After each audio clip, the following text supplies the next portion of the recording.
हाँ जी, सभी को नमस्कार।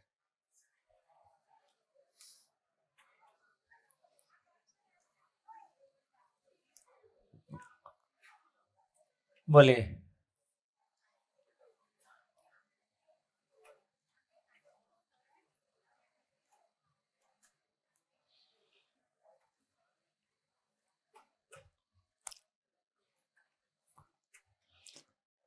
बताइए, कैसा रहा कल का दिन?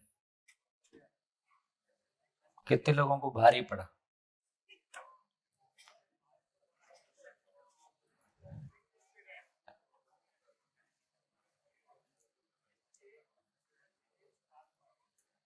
ठीक है। कोई बात नहीं। परिचय शिविर? 5 बार। 5 बार तो है ही। तो थोड़ा सा बार-बार सुनने से चीज़ें स्थिर होंगी। फिर भी जितनी बातें की हैं, उसको मैं ब्रीफ में एक बार दोहरा देता हूँ, है ना? ताकि अभी एक बार अभी सुनेंगे तो आपके ध्यान में जल्दी आ जाए। तो देखो, एक तो ये कहा कि हाँ, गुड मॉर्निंग, नमस्ते भैया। आप ये शुरुआत करें इससे पहले एक क्वेश्चन करके आपका स्टार्ट करें कि कई बार हमने सुना है और एहसास होता है कि इतिहास में से कुछ सीख लेनी पड़ती है। तो क्या हिस्ट्री में से कुछ हमारे लाइफ के लिए कोई ऐसा हो सकता है कि हमने आगे बढ़ने के लिए कोई प्रेरणादायी हो सके? देखिए, यदि हिस्ट्री की बात करें तो मोटे रूप में दो विचार की धाराएं हैं। एक धाराएं हैं जिसको हम आदर्शवाद बोल रहे हैं, एक धारा है जिसको हम भौतिकवाद बोल रहे हैं। तो यदि आदर्शवाद की धारा है तो कम से कम आदर्शवाद की धारा ने इतना तो बहुत क्लियरली बता दिया कि जिंदा रहना जीना नहीं, और फिर उसमें ईश्वर प्राप्ति और दान पुण्य सेवा, इन तमाम चीजों को महत्व दिए। तो कम से कम हमको शब्द मिले हैं और उसके प्रति अपने भीतर एक निष्ठा मिली है, क्योंकि हजारों लोगों ने उस राह पे चल के देखा। और परंपरा ने भी, समाज ने भी उन लोगों को रूप बल धन पद पाए हुए लोगों से ज्यादा सम्मान दिया, जो किसी ज्ञान या किसी आचरण के साथ थे। तो ये एक परंपरा की महानता है कि इस परंपरा ने किन लोगों को श्रेष्ठ माना। तो ये सारी सीख हमको अपनी परंपरा से मिलती है। पूरी परंपरा ने जिस तरह से रिश्तों को, मेरे को लगता है, मेरे मैं किसी बाहर तो कहीं नहीं गया, लेकिन मेरे को लगता है कि शायद भारत ने जिस तरह से रिश्तों को पहचाना, चाचा मामा ताया फूफा नाना, वो दूर तक के रिश्ते को एक नाम दे रखा है। ऐसा कितने देशों में होगा ये मेरे को नहीं पता। जैसे इंग्लिश में हम सब चीज को अंकल आंटी ही बोलते हैं।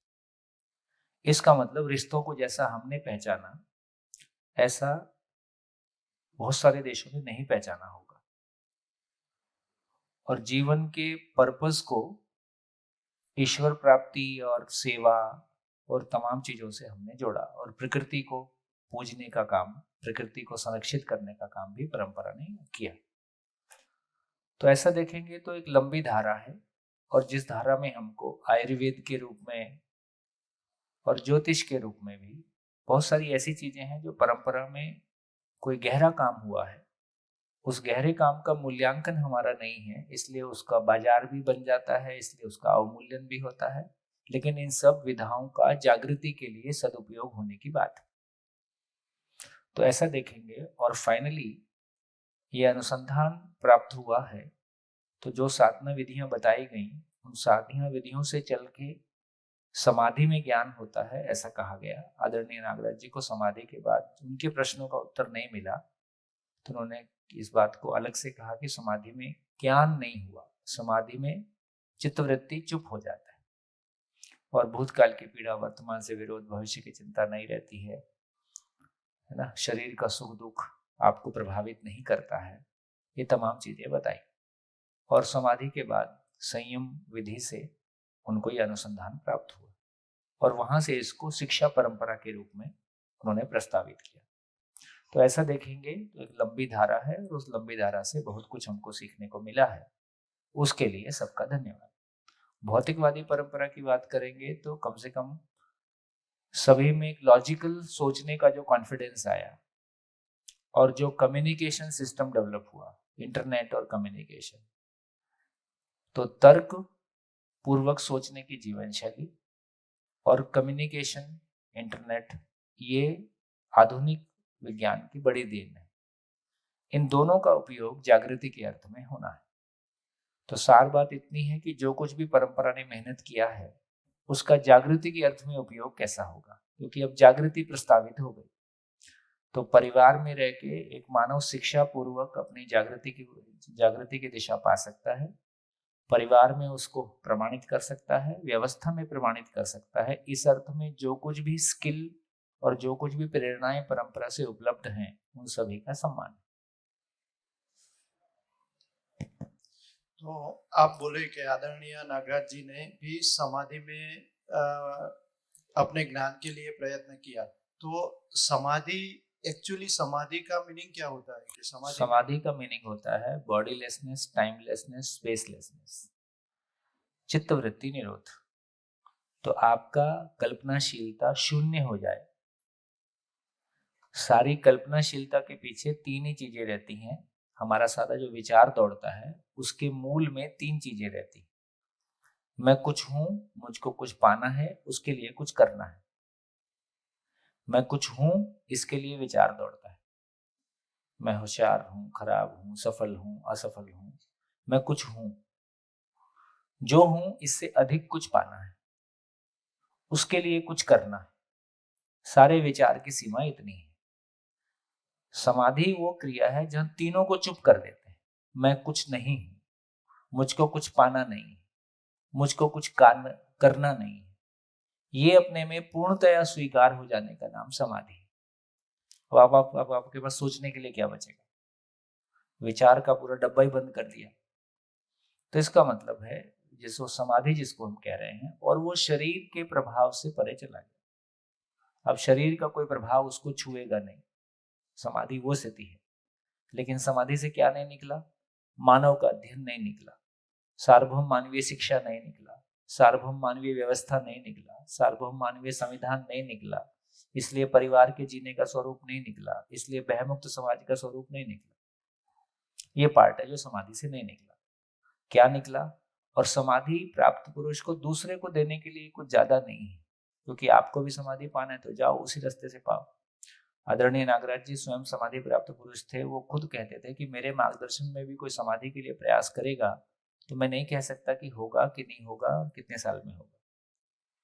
लेकिन हम शिक्षा परंपरा में ये करते हैं कि हर बच्चा इंजीनियरिंग में एडमिशन लेता है और वो क्वालिटी कम ज़्यादा हो सकती है लेकिन एक मिनिमम लेवल का ज्ञान पा जाता है। तो इस तरह से हम पूरी शिक्षा में क्या करें कि मानव जागृति को छू ले। फिर चाहे क्वालिटी कम ज़्यादा रहेगी ही सबकी, सभी एक जैसा नहीं होंगे। अभी साइंस में भी सबको एक जैसा नहीं होते हैं, लेकिन कम से कम उसको जिंदगी का पता तो हो। उसको ये तो पता हो कि मैं घोड़े के लिए हूँ कि घोड़ा मेरे लिए है। उसको ये तो पता हो कि मकान मेरे लिए है कि मैं मकान के लिए हूँ, बिजनेस मेरे लिए है कि मैं बिजनेस के लिए हूँ। लक्ष्य क्या है? यदि लक्ष्य की क्लैरिटी नहीं होगी तो जिंदगी तो हाथ में नहीं आएगी। तो सारी जिंदगी मेहनत करके अपने हाथ में कुछ नहीं है, ये सम्मानजनक नहीं। हाथ में कम हो ज्यादा हो ये चलेगा, हम सही दिशा में हैं, कम से कम ये बात पॉजिटिव है। लेकिन दिशा ही गलत पकड़ ली जिसमें हमने अपना जीवन नर्क बनाया, संसार को नर्क बनाया, अब हम और ऋणी होके मरे। देखिए ये एक सामान्य घटना है, ये एक सोचने की बात भी है और गंभीर बात भी है। जितने लोग अपनी शरीर यात्रा को शुरू करते हैं और जब वो शरीर यात्रा को एंड करते हैं तो सारी जिंदगी क्या किया?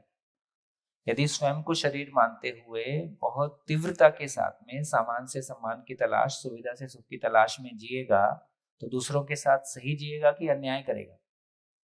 अन्याय करना बाय डिफॉल्ट है, क्योंकि उसका लक्ष्य तो पैसा है और ये इनके प्रकार ने अपने को पैसा लाना है। तो किसी को हम निपटाते हैं, कोई हमको निपटाता है, निपटाने की सीरीज शुरू हो जाती है और सारी जिंदगी निपटाने में हमने कितना सारा अत्याचार किया, कितना सारा नेगेटिव एक्टिविटीज में पार्टिसिपेट किया। तो फाइनली इस सब का अपराध बोध, इस सब का जो बोझ है वो मेरे चित्त में आएगा कि नहीं आएगा? तो मैंने मेहनत करके अपनी जिंदगी को ऊंचाई की ओर लेके गया हूं या मेहनत करके मैं नीचे लेके गया हूं। तो पता चलता है बड़ी संख्या में लोगों की जिंदगी, सारी जिंदगी मेहनत करके वो नीचे गए, आगे नहीं गए। जहां से अकाउंट ओपन किया था उससे माइनस में गाड़ी गई। तो अकाउंट इतनी मेहनत करके गाड़ी माइनस में तो ना जाए, ठीक है। प्लस में कितनी गई, किस दिशा में, प्लस में कितना अचीव किया, ये सबके लिए अलग अलग हो सकता है। लेकिन यदि हमारे पास जिंदगी का ब्लूप्रिंट होगा, जीने का स्वरूप होगा, है ना, तो कम से कम हमारी जिंदगी आगे ही जाएगी और ये संसार और बेहतर और बेहतर और बेहतर ही होगा। जैसे विज्ञान में यदि भौतिकता के रूप में हमको सही दिशा मिली है, वो बात अलग है कि उसमें समझ में कमी है, तो ग्लोबल वार्मिंग साथ में है, लेकिन कम से कम सुविधा में तो हम लगातार आगे जा रहे हैं। और हम यहाँ पहुंच रहे हैं कि इतनी सुविधा की जरूरत भी है कि नहीं है, ऐसा है। तो जिंदगी पे वो जो समझदारी की गैप है, वो संज्ञानशीलता से कम में नहीं आए। आप देख लीजिए। अब आप खूब सोच लीजिए, आज शांति से सोच लीजिए, शादी क्यों करना है? इसका उत्तर किसी के पास नहीं।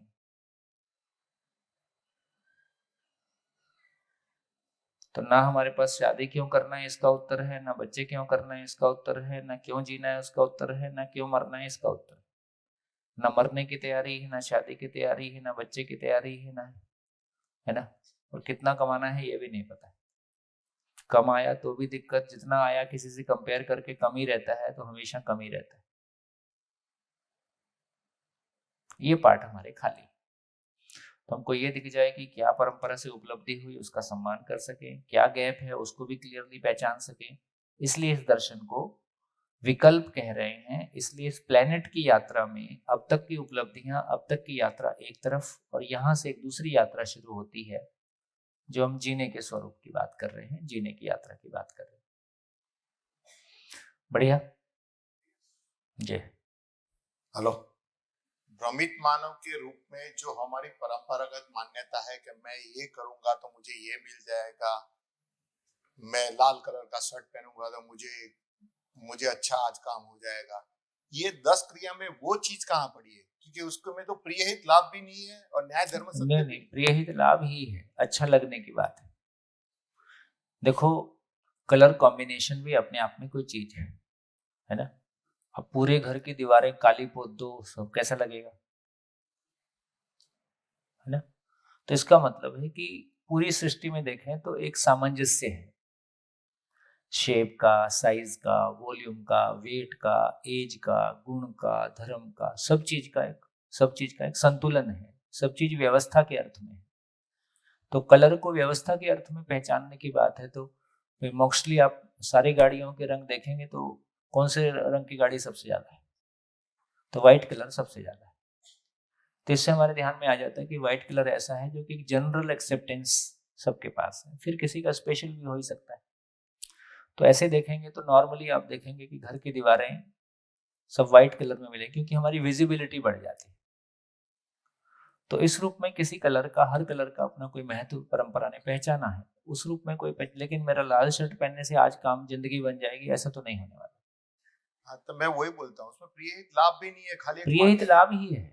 प्रिय हित लाभ का मतलब है कि लाल रंग अच्छा लगता है, लाल रंग पहनने से मेरा काम हो जाएगा। और लाल पहनने से क्या काम हो जाएगा? पैसा बढ़ेगा, यश बढ़ेगा। यश और पैसे के सिवा तो कोई उपलब्धि है नहीं। तो प्रिय हित लाभ ही है। फिर ऑफिस में मैं इधर बैठूंगा तो फायदा होगा, ये सब प्रिय हित लाभ में ही देखा। हाँ, ये सब प्रिय हित लाभ में है। और ऑफिस में वास्तु की अपनी इंपॉर्टेंस है कि ऊर्जा का संतुलन, हवा का संतुलन, प्रकाश का संतुलन, इस अर्थ में बहुत सारी चीजें हैं। तो जितना है उसका सम्मान किया जाए। लेकिन बैठने से, और मैं बैठूंगा और करूंगा कुछ नहीं और नैया पार हो जाएगी, ऐसा भी नहीं होने वाला। हाँ जी। हेलो, नमस्कार सर। ये जो तुलना में प्रिय, हित, लाभ, न्याय, धर्म और सत्य है, वो बाकी सारे तो समझ में आए, पर सत्य कैसे प्रोसेस करता है वो मुझे अभी समझ नहीं आ रहा है। बढ़िया बढ़िया। तो देखियो, यहीं से थोड़ी सी बात कर लेते हैं। तो अब ये ध्यान में आ गया कि भ्रमित मानव में जैसी उसकी दृष्टि होगी वैसा वो ऑपरेट करेगा। भ्रमित मानव की मानसिकता कहाँ पे है? जैसी उसकी दृष्टि है, क्योंकि अभी ऊपर तो बोध में कुछ है नहीं, ऊपर वाला माला खाली है। तो भ्रमित मानव का मतलब है स्वयं को शरीर मानना, जिंदा रहने को जीना मानना, सामान से सम्मान की तलाश, सुविधा से सुख की तलाश। ऐसा जब हम जीते हैं तो हमारी मानसिकता जिसको कह रहे हैं, हमारा जीने का आधार जिसको हम कह रहे हैं, जैसी हमारी दृष्टि होगी वैसा हम जिएंगे। तो अब आप देख सकते हैं कि कब मेरी प्रिय की दृष्टि काम करती है, कब लाभ की दृष्टि काम करती है, कब तीनों एक साथ काम करते हैं। और मैं कोई भी निर्णय लेता हूं तो निर्णय लेने के आधार में, मूल में इनमें से कोई एक दृष्टि रहती है। तो प्रिय हित लाभ तो हमको ध्यान में आता है, क्या मतलब है ना। न्याय धर्म सत्य, अब समझ में आ गया कि न्याय धर्म सत्य पूर्वक जीना होता है। क्या मतलब? समाधान मानव की परस्परता में न्याय के रूप में व्यक्त होता है। ये बात ध्यान में आ गई। समाधान ही मानव समाज के रूप में अभयता के रूप में व्यक्त होता है। समाधान ही फाइनली समाधान क्या है? समाधान का इतना ही मतलब है कि अस्तित्व सह अस्तित्व है। मूल ऊर्जा में ऊर्जित इकाइयों के स्वरूप में ये सृष्टि है और सभी इकाइयां संपूर्ण व्यवस्था के अर्थ में एक दूसरे के साथ संबंध को पहचानती हैं और वैसा निर्वाह करती हैं। तो मूल में जब सत्य कह रहे हैं तो सत्य का मतलब है कि चारों सभी इकाइयां मूल ऊर्जा में ऊर्जित हैं और मैं सत्य को समझता हूं। मैं सत्य को समझता हूं तो मतलब चारों अवस्थाओं को समझता हूं। चारों अवस्थाओं को समझता हूं तो प्रकृति में संतुलन को प्रमाणित करने में मेरी भूमिका का निर्वाह होना, ये में उसका प्रमाण है ना। जैसे मैं मानव को समझता हूं तो न्याय उसका प्रमाण है। मैं मानव की पूर्णता को पा गया हूं तो सभी मानव, है ना, कितने मानव मेरे माध्यम से, मेरे परिवार के माध्यम से कितने मानव को समझ आई, इस साल का टर्नओवर कितना। देखो सच्चाई ये है कि मानव की कमाई आदमी से कम क्या होगी। तो इस साल हमने कितने लोग कमाए, लोग कमाए का मतलब कितने संबंध कमाए, कितने लोगों के साथ अपनापन कमाया, ये हमारी कमाई है। और ये वो कमाई है जो साथ जाती है, ये वो कमाई है जो हमारे साथ साथ रहती है। तो यहीं से ये बात निकल के आई कि हम बिजनेस करें, कुछ भी करें, फाइनली यदि हम सही अर्थों में, बिजनेस आदमी के साथ जुड़ने का माध्यम है और बिजनेस आदमी के साथ जुड़ने का सबसे वो माध्यम है जहां आदमी की परख बहुत जल्दी हो जाती है। क्योंकि परंपरा में ऐसा बोलते हैं ना, किसी को समझना है तो उससे कुछ लेन देन कर लो। लेन देन करने में आदमी का तुरंत पता चलता है उसकी मानसिकता कैसी है। तो यदि व्यवसाय वाली जगह में हम लोगों के साथ निभ गए, विश्वास को स्थापित कर पाए, वो एक तरफा नहीं होगा, दोनों ही अध्ययन करेंगे, दोनों ही समझेंगे तो होगा, एक तरफा नहीं होगा, है ना। तो काम की बात क्या निकली कि यदि मेरे को न्याय समझ में आता है, न्याय मतलब मानव का उभय तृप्ति पूर्वक जीना, तो मैं अपने आप को मानव के रूप में पहचानता हूँ, दूसरा भी अपने आप को मानव के रूप में पहचानता है, हम दोनों मिलकर मानव लक्ष्य के अर्थ में काम करते हैं। तो मैं मानव को समझता हूँ, इसका प्रमाण हो गया कि मेरे को न्यायपूर्वक मानव के साथ जीना आता है। मैं कंप्यूटर को समझता हूँ तो मेरे को कंप्यूटर के साथ जीना आता है। अब मेरे को मानव की पूरी समझ हो गई है तो इसका मतलब है कि मेरी उपयोगिता का विस्तार होगा, घर तक सीमित नहीं रहूंगा, तो ये बाहर भी जाएगा। तो समाज कितना भयमुक्त होने की तरफ जा रहा है, ये मानव धर्म हो गया कि सभी मानव सुखी रहना चाहते हैं और सभी मानव सुखी हो रहे हैं। इसका प्रमाण है कि समाज भय से मुक्त हो रहा है। मुझको सत्य समझ में आता है। सत्य समझ में आता है का मतलब पूरी सृष्टि समझ में आती है, क्योंकि पूरी सृष्टि ही इतनी है कि सहअस्तित्व पूर्वक प्रकटन है।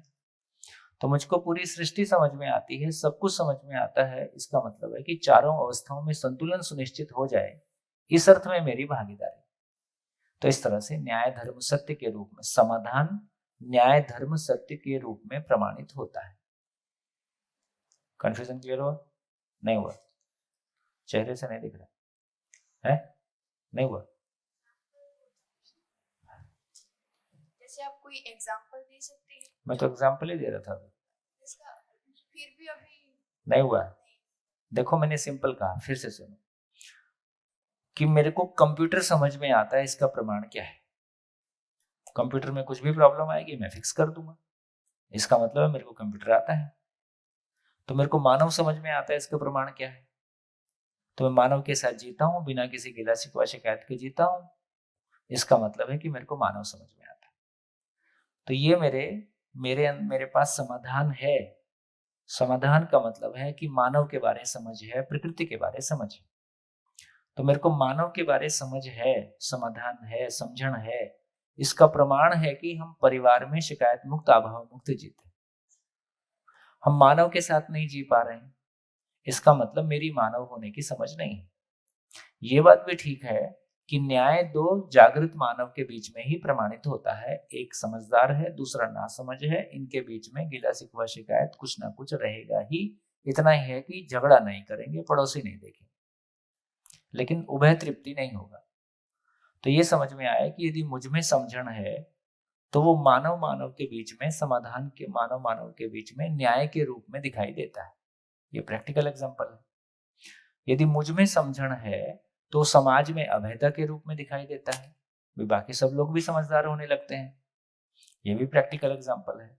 यदि मुझ में संपूर्ण की समझण है, प्रकृति को संपूर्ण को मैं समझता हूं, तो संपूर्ण में संतुलन दिखाई देगा। सारे लोग समझदार होंगे तो नेचर के साथ कैसे जिएंगे? तो ग्लोबल वार्मिंग नहीं होगा, प्रकृति में संतुलन रहेगा। ये भी मेरी समझ का प्रमाण है। तो एक मानव की सुंदरता है कि उसके वो जिस वातावरण में है वो वातावरण सुंदर होने लगता है। एक मानव की कुरूपता का प्रमाण है कि वो जिस वातावरण में रहता है उसके कारण पूरा वातावरण कुरूप हो जाता है, अव्यवस्थित हो जाता है। तो जैसा जो जिसके पास है वो उसको बांटेगा। हमारे पास समझ है, सुंदरता है, व्यवस्था है, तो शक्ल से सुंदरता नहीं है, आचरण ही सुंदरता है। और मेरा आचरण सुंदर होता है, मुझको अपने आप पे गर्व ही होता है, मैं अपने आप को सुंदर ही महसूस करता हूं। मेरी शक्ल कैसी भी सही, मेरा आचरण ठीक नहीं है, अपने भीतर गिल्ट फीलिंग बना ही रहता है, अपने भीतर कुरूपता का एहसास बना ही रहता है। अभी ठीक हुआ जी? नमस्कार सर। नमस्कार सर। कहाँ है? हाँ जी, हाँ सर, जब हम कहते हैं कि एवरीथिंग इज डेस्टिनी, अगर कोई भी हमारे साथ अच्छा होता है या बुरा काम होता है तो हम कहते हैं हमारे कर्मों का फल है, या हमारे साथ ये होना ही था। या किसी के साथ भी होता है तो हम कहते हैं भाई this is destiny, we can't change our destiny. तो इसका क्या अर्थ हुआ दर्शन के मामले में, दर्शन के साथ या जीने के साथ? देखो, बहुत सिंपल एग्जांपल ये है कि अहमदाबाद में एक ट्रेन खड़ी है, उसकी दिशा और गति पता होने से, उसकी दिशा और गति पता होने से हम ये बता सकते हैं कि ये कितने बजे कौन से स्टेशन पे मिलेगी। ये समझ में आ गया? इसी का नाम डेस्टिनी है। हर व्यक्ति अपने में एक मानसिकता के साथ है। अब एक आदमी प्रियहित लाभ की मानसिकता के साथ में होगा, फाइनली उसके डेस्टिनेशन यदि वो क्या करेगा, वो सामान से सम्मान की तलाश करेगा, सुविधा से सुख की तलाश करेगा। तो सबकी डेस्टिनी एक ही है, सुख दुख साथ साथ है, जीवन एक संघर्ष है, संसार माया है, कुछ समझ नहीं आया। सबकी डेस्टिनी एक ही है, सबका डेस्टिनेशन एक ही है कि वो दुखी रहेंगे। अभी चूंकि हम बीच की उपलब्धियों से ही प्रभावित होकर काम चलाते हैं, तो हमको लगता है किसी के पास पैसा आ जाता है वो बड़ी उपलब्धि हो गई। तो हम एक दूसरे की उपलब्धियों से प्रभावित हैं, लेकिन ये भी पता चलता है कि जब वो पैसा आ जाता है या वो पद आ जाता है, उससे आपका खुश रहना जरूरी नहीं है। लेकिन जिसके पास जो नहीं है वो ये मानता है कि वो हो जाने से सब कुछ ठीक हो जाता है, लेकिन ऐसा होता नहीं। तो इसका मतलब है कि सारे कर्मों का फल सुख या दुख के रूप में आता है। तो यदि मैं स्वयं को शरीर मान के जीता हूं, उसकी डेस्टिनी एक ही है कि हम दुखी रहेंगे, भूतकाल की पीड़ा रहेगी, वर्तमान से विरोध रहेंगे, भविष्य की चिंता रहेगी, परिवार में किसी के साथ संबंध ठीक नहीं होंगे, उम्र बढ़ने के साथ साथ अपनों की संख्या घटेगी, हम एक दुखद बुढ़ापे की ओर बढ़ेंगे। इसकी डेस्टिनी यही है। हम न्याय धर्म सत्यपूर्वक जीते हैं तो हमारी डेस्टिनी अलग है। तो हम समझण के साथ में जिएंगे, परिवार को परिवार में न्याय प्रमाणित करेंगे, समाज में अभयता को प्रमाणित करेंगे, प्रकृति में संतुलन को प्रमाणित करेंगे। ये भी डेस्टिनी है। इतना ही है। अभी हम जिन चीजों से प्रभावित हो जा रहे हैं वो प्रभावित हैं, वो उपलब्धि के रूप में है नहीं। मैं ऐसे तमाम बहुत पैसे वालों को जानता हूं, वैसे तमाम कम पैसे वालों को भी जानता हूं। कम पैसे का, ज्यादा पैसे का, मैंने फिर से कहा कि पैसे की कमी दुख का कारण हो सकती है। पैसे की उपलब्धता का सुख से कोई लेन देन नहीं है। वो आपके लिए अवसर है आपकी समझ को व्यक्त करने का। समझ नहीं है तो वो हमारे लिए झंझट ही बन जाता है। ऐसे मैं तमाम परिवारों को जानता हूं जहां परिवारों में बहुत पैसा है और उनके बच्चों के लिए वो संकट बन गया है। ऐसे राजनीतिक परिवारों को जानता हूं जिनके बच्चों के लिए उनका परिवार का राजनीतिक परिवार होना ही एक संकट बन गया है, क्योंकि उनका राजनीतिक माइंडसेट नहीं है। परिवार के कारण उनको राजनीति करना पड़ता है। वो अपनी जिंदगी से जीने के लिए स्वतंत्र भी नहीं है। एक सामान्य परिवार का बच्चा कोई भी छोटा काम कर सकता है। एक बड़े परिवार का बच्चा अपनी मर्जी से कोई छोटा व्यवसाय करना चाहे तो परिवार की इज्जत के अगेंस्ट हो जाता है। परिवार उसको वो करने नहीं देता है। जितना बड़ा परिवार उससे अपेक्षा रखता है उतनी बड़ी उसकी योग्यता नहीं है। तो ऐसे परिवारों के बच्चे अपनी मौलिक रूप में अपनी जिंदगी भी नहीं जी पाते। तो इसका मतलब है कि अभी हमारी जिंदगी में प्रभाव ज्यादा है, आकर्षण और प्रभाव ज्यादा है, क्योंकि पूरा समाज उन्हीं में जी रहा होता है। यदि बर्ड व्यू से देखेंगे तो जिंदगी बिल्कुल कुछ और है। तो डेस्टिनी क्या है? समझदारी से जिएंगे तो खुश रहेंगे, नासमझी से जिएंगे तो दुखी रहेंगे। इसी का नाम डेस्टिनी है ना। बाकी धन कम होना, धन ज्यादा होना, एक सीमा के बाद धन आपके काम का होता नहीं है। वो बेसिकली आपकी सेवा अपने से कराता है। एक पॉइंट के बाद मकान अपनी सेवा हमसे कराता है। एक पॉइंट के बाद धन हमको यूज करता है, यदि आपको उसको यूज करने की समझ नहीं है। एक पॉइंट के बाद पद हमको यूज करता है। तो सच्चाई ये हुई कि मुझको घर ने यूज कर लिया, मुझको धन ने यूज कर लिया, मुझको पद ने यूज कर लिया और मेरे हाथ में कुछ नहीं आया। यदि बर्ड व्यू से देखते हैं तो ऐसा दिखता है। बढ़िया सर, बात पहुंची कि नहीं है? धन ने यूज किया कि पहले आपने कमाने में कईयों को निपटाया, फिर आपने उसको इन्वेस्ट किया, फिर आपने उसमें और कमाया, उस बीच में 4 दुश्मन और हो गए, उस बीच में पैसा था तो सारे नवाबी शौक लग गए, है ना। पैसा नहीं रहता है तो आदमी थोड़ा शांत रहता है। ये ऊर्जा आने के बाद आदमी उछलेगा तो तमाम उठपटांग शौक करेगा। तो जिनके पास सद्बुद्धि नहीं है उनके पास धन और पद ना आए, ये उनका सौभाग्य है। क्योंकि धन और पद को झेलना आसान काम नहीं है। उसके बाद आपके भीतर के जितने राक्षस थे सारे प्रकट होते हैं। इतना आसान नहीं है। इसलिए धन और पद वाले लोगों का पटरी से उतरने की संभावना ज्यादा है। एक सामान्य आदमी तो अपनी इज्जत के लिए बहुत सारी चीजें दबाए रखता है, क्योंकि उसके पास और कुछ है ही नहीं। उसके पास इतना ही है कि ठीक से जी ले। कुछ भी उठपटांग करेगा तो सब कुछ गया। लेकिन जब आदमी के पास धन और पद पर्याप्त आ जाता है तो लोग क्या कहेंगे, इससे काफी हद तक मुक्त हो जाता है। फिर उसको जो कुछ करना है और क्या करना है, इतना देखो, देश का सबसे प्रतिभाशाली बच्चे IIT मुंबई जाते हैं और IIT मुंबई में बोलते हैं नशा सबसे अधिक है। क्यों ऐसा होता है? क्योंकि इतना प्रतिभाशाली बच्चा इतना मेहनत करके जब वहां पहुंचता है तो वहां कोई चैलेंज ही नहीं है। अब करे क्या आदमी? वो जो फ्रस्ट्रेशन आती है उसको मिटाने के लिए आदमी फिर नशे में जाएगा। तो आप देख लीजिए, एक पॉइंट के बाद पैसा और पद आने के बाद में आदमी सारे नवाबी शौक की तरफ जाएगा। यही उसकी डेस्टिनी है। और finally at the end of the day जितने नवाबी शौक किए हैं सबका अपराध बोध आपके भीतर रहता है। उस आवेश से गुजरने के बाद फिर अगले कई साल लगते हैं उस अपराध बोध से निपटने में। सर नमस्कार जी। ये चयन, आस्वादन, विश्लेषण, तुलन और चित्रण है, ये लगातार चलता रहता है। जब हम न्याय, धर्म और सत्य हमारे सुनने में और मनन में नहीं आता है, सुनने में और मनन में आने के बाद धीरे धीरे साक्षात्कार होता है। ये कि मैं ये समझ रहा हूँ कि ये एक सतत प्रक्रिया है। अगर हम मनन करते रहेंगे तो साक्षात्कार बोध और संकल्प होता रहेगा। हाँ क्या मैं सही हूँ? ठीक है। श्रवण की निरंतरता मनन है, मनन की निरंतरता साक्षात्कार है, साक्षात्कार की निरंतरता अनुभव की। धन्यवाद सर। अभी हम समाज में देखते हैं कि थोड़ा सा जिसके पास धन है वही उसी को वैल्यू है, अगर 1 नंबर का हो, अगर 2 नंबर का हो। उसको वैल्यू, पहले रुक जाओ, उसको वैल्यू कौन मानता है? आप मानते हैं या आपकी प्रॉब्लम है? इसका मतलब है कि वैल्यू कौन मानता है? तो वैल्यू वो मानता है जिसको लगता है कि यही सब कुछ है। यदि किसी व्यक्ति को लगता है कि आचरण कोई चीज है, वो उसको वैल्यूएबल वैसा नहीं मानता है।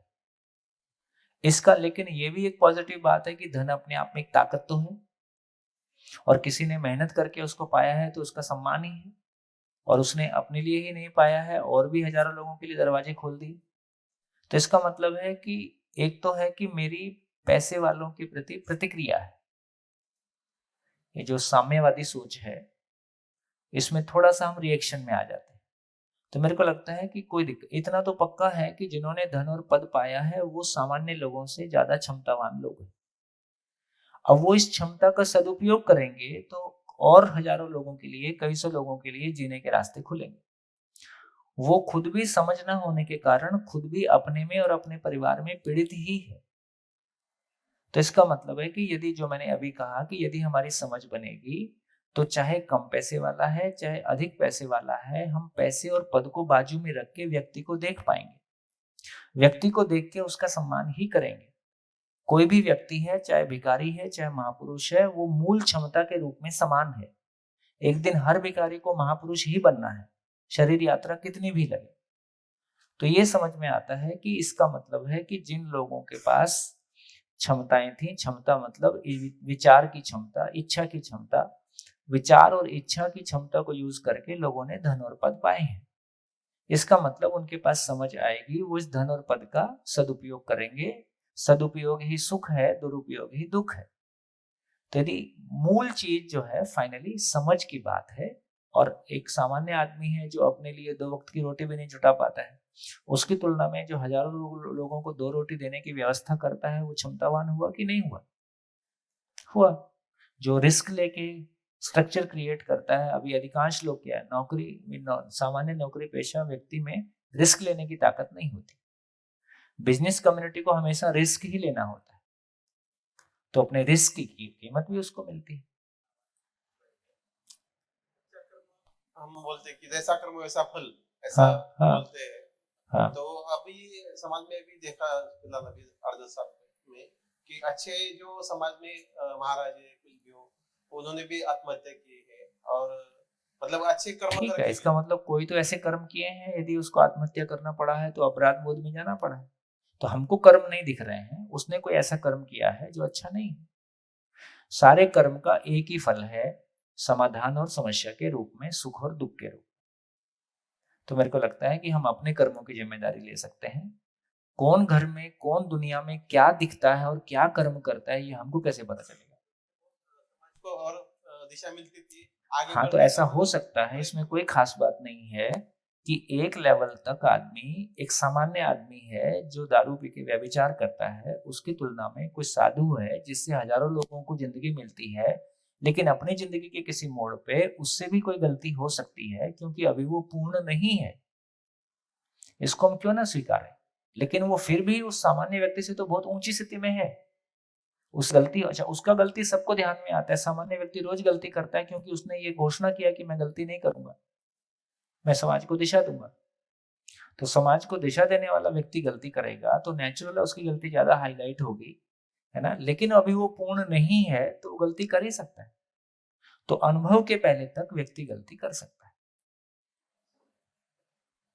लंबी रेंज। एक अपने पास एक अपना कोई रिश्तेदार है, कोई पड़ोसन है, उसको जो अपने पास है, उसको काम करने के लिए, कुछ मदद करने के लिए आपने कुछ मदद किया, लेकिन वो आदमी वो मदद का गलत उपयोग करता है। समझ ले आपने एक शिविर 5 बार।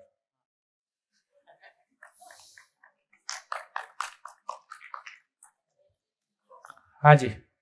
मेरा भी एक प्रश्न है। ये जो अनुभव है जिसका संग्रह मन वृत्ति चित्र बुद्धि से, जो न्याय धर्म सत्य है उसको प्रमाणित करने से उसका संग्रह होता है। संग्रह कहना उचित नहीं। संग्रह, हाँ, तो जो अनुभव है एक तरीके से वो प्रमाणित करना है जो भी हम देख रहे हैं न्याय धर्म सत्य को। तो क्या ये अनुभव जब मैं दूसरा शरीर धारण करूंगा तो ये अनुभव मेरे साथ रहेगा?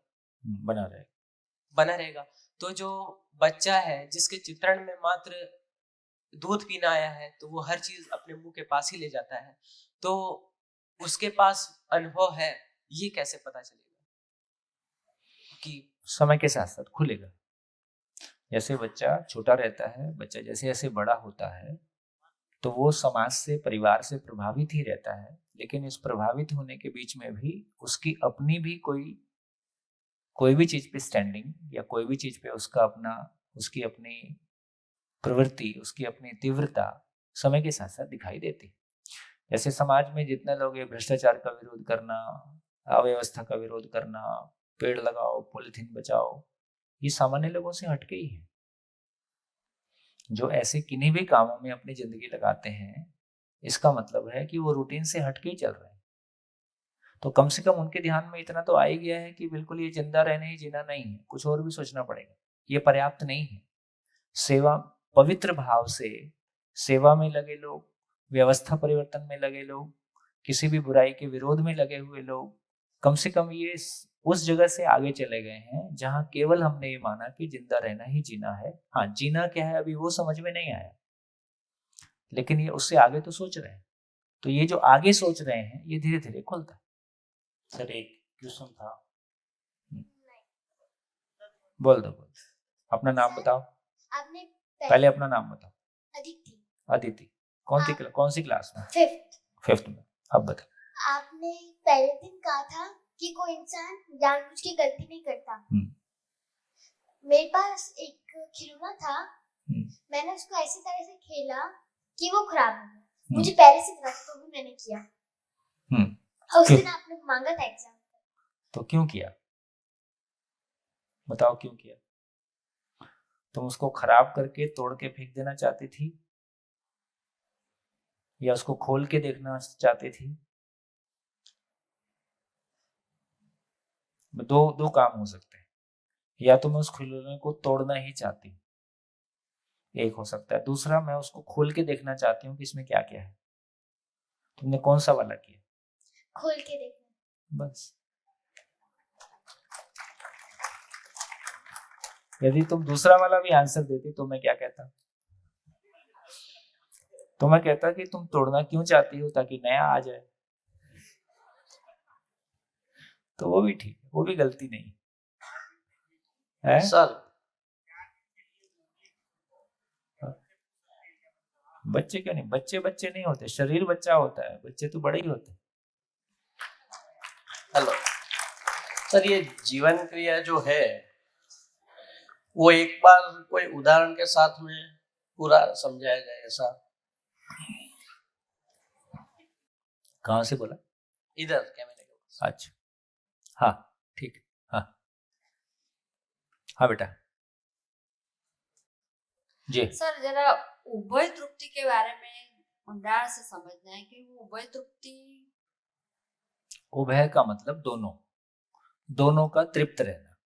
हम संबंध में दो लोग, परिवार में पति पत्नी, माँ बाप, बच्चे, सास ससुर, एक दिन तृप्त रहें, दिन हफ्ता में कि रोज तृप्त रहें, हमेशा तृप्त रहें, इसी का नाम उभय तृप्ति और निरंतरता, इसी का नाम न्याय। दो व्यक्ति के बीच में हमेशा तृप्ति बनी रहे, हमेशा प्यार बना रहे, अपनापन बना रहे, हमेशा बना रहे, इसका नाम न्याय है। हाँ जी। नमस्ते सर, मेरा प्रश्न है कि जब मल्हार राग गाते हैं तब बारिश आती है और दीपक राग गाते हैं तब दीपक प्रज्वलित होता है, तो वो मानव कौन सी कैटेगरी में आते हैं, देव मानव या दिव्य मानव? नहीं, कोई स्किल है उसका, मानव देव मानव से ज्यादा मतलब नहीं। कोई स्किल है। अभी चाइना बोलते हैं बादल में कुछ कर देगा तो बरसात हो जाएगी, है ना? तो वो भी एक स्किल है, और वो भी यदि ऐसा होता होगा, मुझको पता नहीं है, तो स्किल है। बारिश आने से, बारिश आ जाए या बारिश ना आए, दोनों से ही मानव के भाव और विचार में स्थिरता आ जाए, ये संसार भय से मुक्त हो जाए, एजुकेशन सिस्टम निकल आए, व्यवस्था का सिस्टम निकल आए, ऐसा कुछ होता नहीं। ठीक हो? जी जी। अभी जानना हो गया तो हम अनुभव में स्थिर हो जाते हैं। तो जानना और अनुभव मिलकर ज्ञान होता है या बड़ी देखिए, चित्रण तक मानना होता है ना, चित्रण तक मानना होता है। तो हमारी जितनी भी अच्छी या बुरी मान्यताएं हैं सब चित्रण में रहती हैं। उन्हीं को परंपरा में हमने सुसंस्कार या कुसंस्कार कहा है। अब चित्रण के आगे जो साक्षात्कार बोध अनुभव है, यहां से जानने की यात्रा शुरू होती है।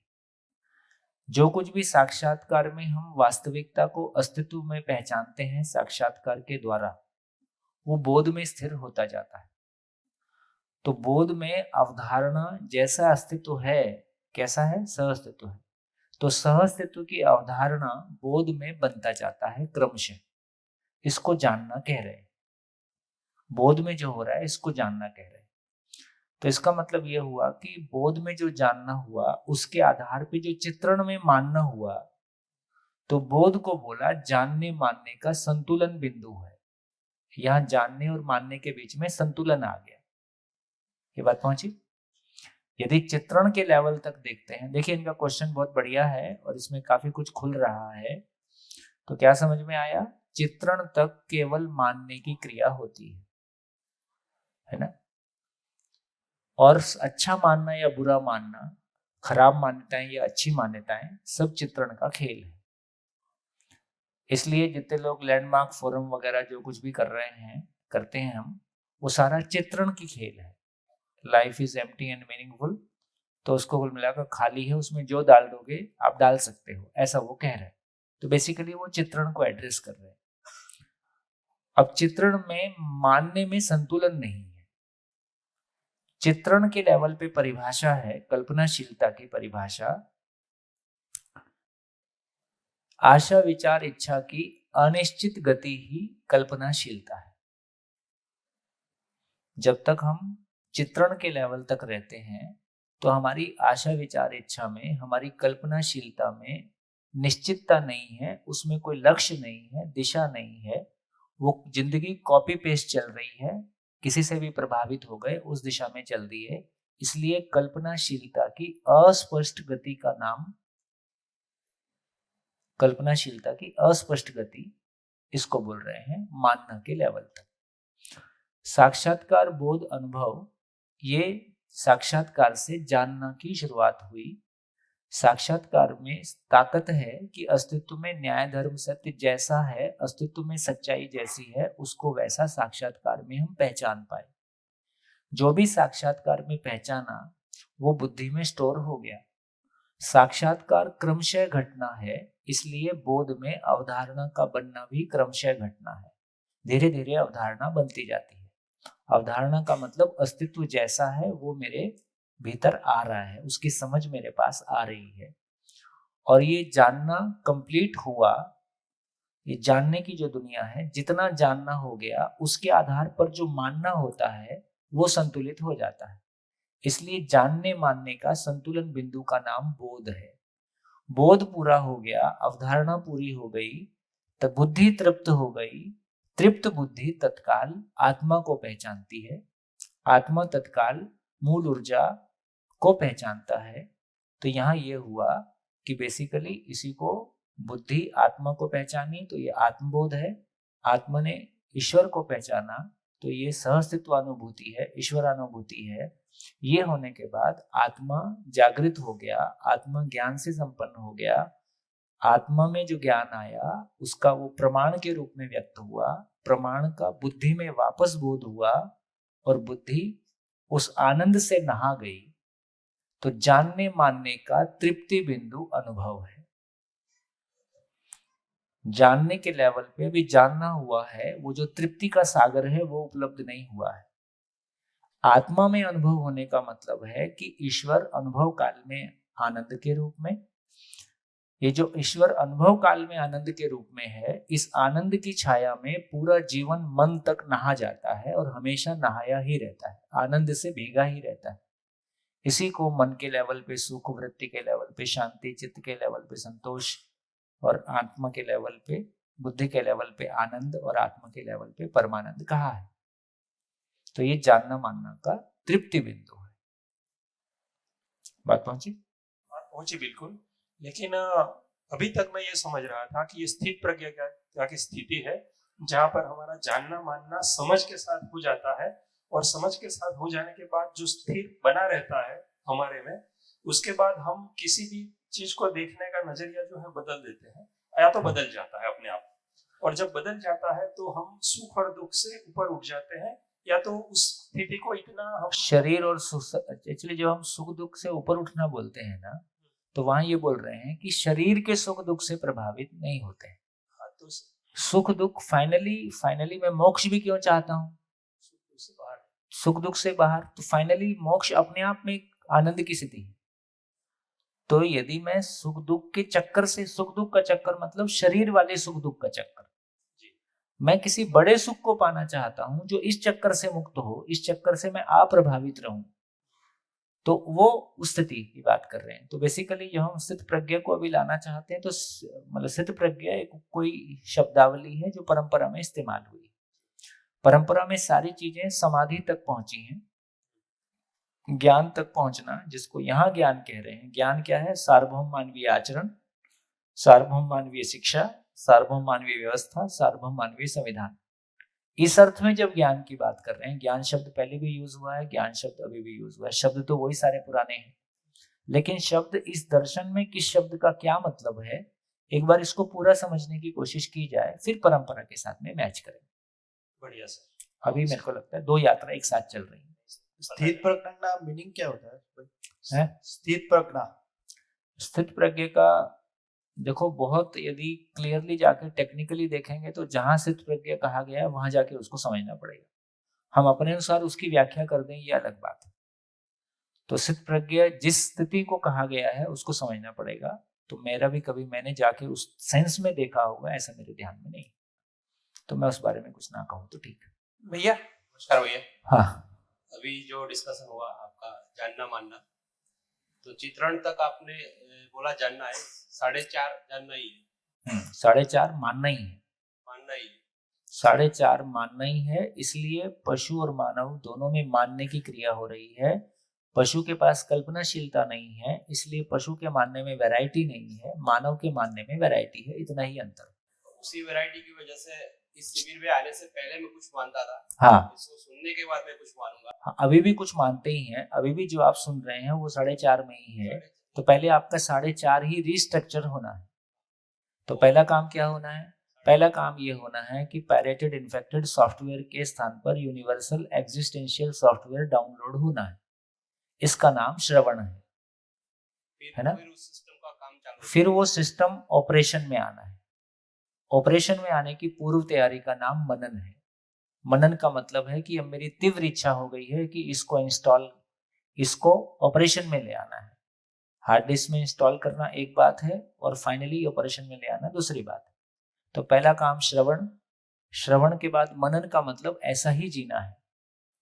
ऐसा ही जीना है के बाद सच्चाई के साथ साक्षात्कार, सच्चाई को पहचानने के बाद वैसा ही जीना शुरू हो जाता है और धीरे धीरे सच्चाई पूरी तरह से उद्घाटित हो जाती है और कोई दिन अनुभव के रूप में आत्मा में सच्चाई स्थिर हो जाती है।